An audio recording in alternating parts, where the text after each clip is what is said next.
सुभद्रा कुमारी चौहान की कहानी है राही। तेरा नाम क्या है? राही। तुझे किस अपराध में सजा हुई? चोरी की थी सरकार। चोरी क्या चुराया था? नाच की गठरी। कितना नाच था? होगा 5-6 सेट। और सजा कितने की है? साल भर की। तो तूने चोरी क्यों की? मजदूरी करती तब भी तो दिन भर के 3-4 आने पैसे मिल जाते। हमें मजदूरी नहीं मिलती सरकार, हमारी जात मांगरोरी है। हम केवल मांगते खाते हैं और भीख न मिले तो फिर चोरी करते हैं। उस दिन घर में खाने को नहीं था। बच्चे भूख से तड़प रहे थे। बाजार में बहुत देर तक मांगा। बोझा ढोने के लिए टोकरा लेकर भी बैठी रही, पर कुछ न मिला। सामने किसी का बच्चा रो रहा था। उसे देखकर मुझे अपने भूखे बच्चों की याद आ गई। वहीं पर किसी की नाच की गठरी रखी हुई थी। उसे लेकर भागी ही थी कि पुलिस वाले ने पकड़ लिया। अनीता ने एक ठंडी सांस ली।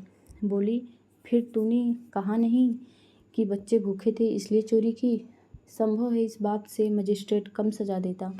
हम गरीबों की कोई नहीं सुनता सरकार। बच्चे आए थे कचहरी में, मैंने सब कुछ कहा पर किसी ने नहीं सुना। राही ने कहा, अब तेरे बच्चे किसके पास है? उनका बाप है? अनीता ने पूछा।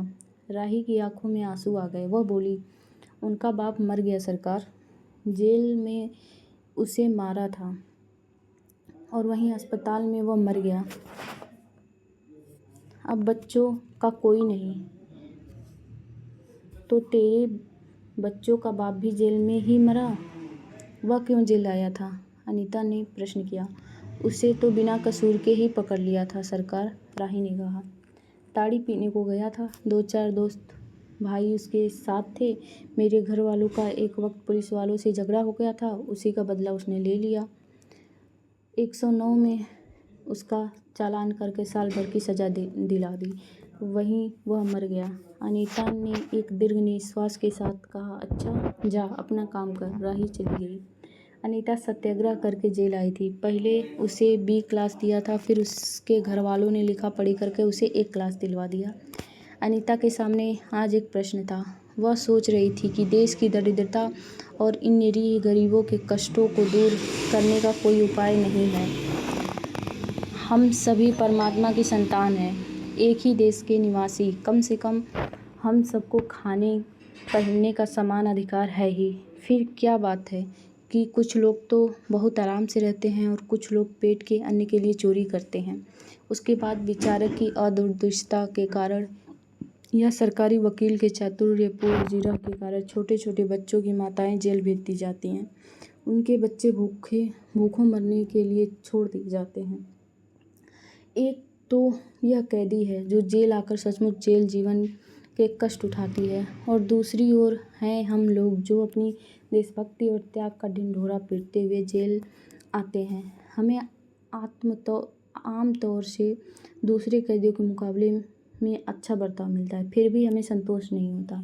हम जेल आकर A और B क्लास के लिए झगड़ते हैं। जेल आकर ही हम कौन सा बड़ा त्याग कर देते हैं। जेल से हमें कौन सा कष्ट रहता है सिवाय इसके कि हमारे माथे पर नेतृत्व की सील लग जाती है। हम बड़े अभिमान से कहते हैं, यह हमारी 4थी जेल यात्रा है, यह हमारी 5वीं जेल यात्रा है, और अपनी जेल यात्रा के किस्से बार बार सुना कर आत्मगौरव अनुभव करते हैं। तात्पर्य यह है कि हम जितने बार जेल जा चुके हैं उतनी ही सीढ़ी हम देशभक्ति और त्याग से दूसरे से ऊपर उठ जाते हैं, और इसके बल पर जेल से छूटने के बाद कांग्रेस को राजकीय सत्ता मिलते ही हम मिनिस्टर, स्थानिक संस्थाओं के मेंबर और क्या क्या हो जाते हैं। अनीता सोच रही थी, कल तक जो खद्दर भी न पहनते थे, बात बात पर कांग्रेस का मजाक उड़ाते थे, कांग्रेस के हाथों में थोड़ी शक्ति आते ही वे कांग्रेस भक्त बन गए, खद्दर पहनने लगे, यहाँ तक कि जेल में भी दिखाई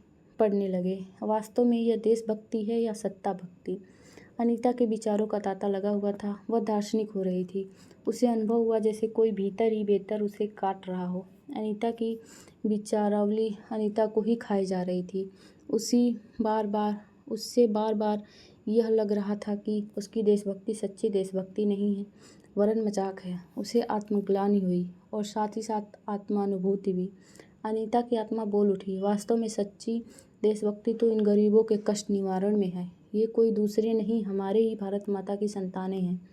इन हजारों लाखों भूखे नंगों भाई बहनों की यदि हम कुछ भी सेवा कर सकें, थोड़ा भी कष्ट निवारण कर सकें, तो सचमुच हमने अपने देश की कुछ सेवा की। हमारा वास्तविक देश तो देहातों में ही है।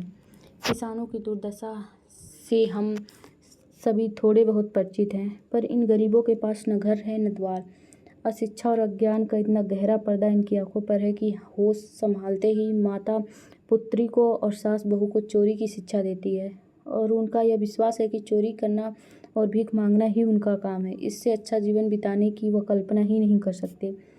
आज यहाँ डेरा डाल के रहे तो कल दूसरी जगह चोरी की, बचे तो बचे नहीं, फिर साल 2 साल के लिए जेल। क्या मानव जीवन का यही लक्ष्य है भी अथवा नहीं? यदि नहीं है तो विचारादर्श की उच्च सतह पर टिके हुए हमारे जन नायकों और युग पुरुषों की हमें क्या आवश्यकता? इतिहास, धर्म, दर्शन, ज्ञान, विज्ञान का कोई अर्थ नहीं होता, पर जीवन का लक्ष्य है, अवश्य है। संसार की मृगरीचिका में हम लक्ष्य को भूल जाते हैं। सतह के ऊपर तक पहुँच पाने वाली कुछ एक महान आत्माओं को छोड़कर सारा जन समुदाय संसार में अपने को खोया हुआ पाता है। कर्तव्य का उसे ध्यान नहीं, सत्यासत्य की समझ नहीं। अन्यथा मानवीयता से बढ़कर कौन सा मानव धर्म है? पतित मानव को जीवन दान देने की अपेक्षा भी कोई महत्तर पुण्य है? राही जैसी भोली भाली किंतु गुमराह आत्माओं के कल्याण की साधना जीवन की साधना होनी चाहिए। सत्याग्रही की यह प्रथम प्रतिज्ञा क्यों न हो? देशभक्ति का यही मापदंड क्यों न बने? अनीता दिन भर इन्हीं विचारों में डूबी रही। शाम को भी वह इसी प्रकार कुछ सोचते सोचते सो गई। उस रात में उसने सपना देखा कि जेल से छूटकर वह इन्हीं मंगरूरी लोगों के गांव में पहुंच गई। वहां उसने एक छोटा सा आश्रम खोल लिया। उसी आश्रम में एक तरफ छोटे छोटे बच्चे पढ़ते हैं और स्त्रियां सूत काटती हैं, दूसरी तरफ मर्द कपड़ा बुनते हैं और रुई धुनकते हैं। शाम को रोज उन्हें धार्मिक पुस्तकें पढ़कर सुनाई जाती है और देश में कहाँ क्या हो रहा है यह सरल भाषा में समझाया जाता है। वही भीख मांगने और चोरी करने वाले आदर्श ग्रामवासी हो चले हैं। रहने के लिए उन्हें छोटे छोटे घर बना लिए हैं। राही के अनाथ बच्चों को अनीता अपने साथ रखने लगी है। अनीता यही सुख स्वप्न देख रही थी। रात में वह देर से सोई थी। सुबह 7 बजे तक उसकी नींद न खुल पाई। अचानक स्त्री जेलर ने आकर उसे जगा दिया और बोली, आप घर जाने की तैयार हो जाइए, आपके पिता बीमार हैं, आप बिना शर्त छोड़ी जा रही हैं। अनीता अपने स्वप्न को सच्चाई में परिवर्तित करने के लिए मधुर कल्पना लेकर घर चली गई।